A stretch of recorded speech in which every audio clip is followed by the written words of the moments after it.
We bought Moona in 2002 and we've lived here full time since 2006. And we bought the Bingel part of the two property combination in 2006. Both properties were not very big. They had long lost their agricultural viability.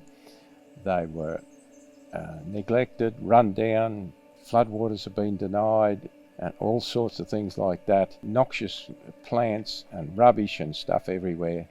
And when we saw it, we were able to see a vision underneath that. We knew that it was no good for agriculture, but we saw the diversity of landforms and vegetation and a lovely place to live, and we thought we could make something of it.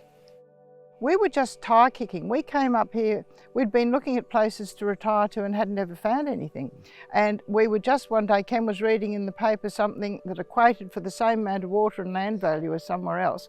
And he read it out on the Weekly Times and I said, oh, you know, why don't we go and have a look just for the fun of it?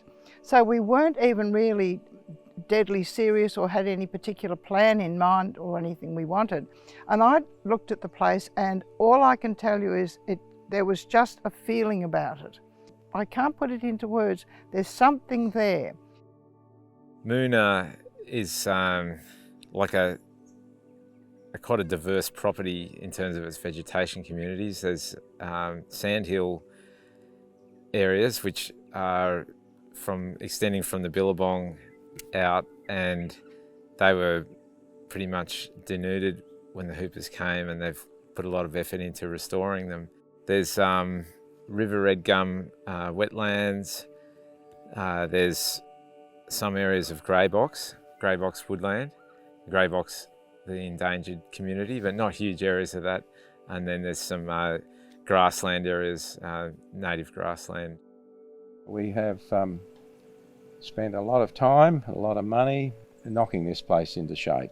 The sandhill was a new experience for us.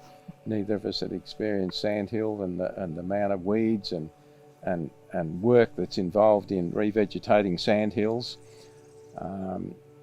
But the rewarding part about in revegetating sandhills, things grow so quickly, very, very easy to revegetate in terms of survival of what you're planting, growth rates and things like that.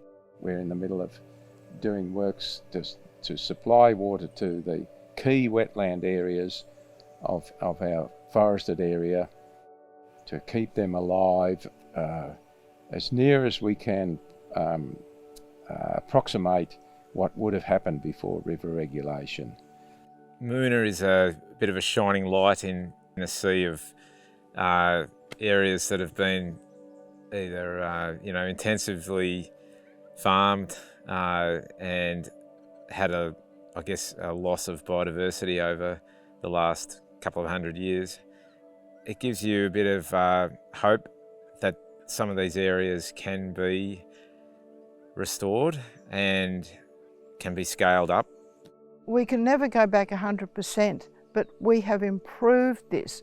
It'll never be back to how it should have been, but it's an improvement.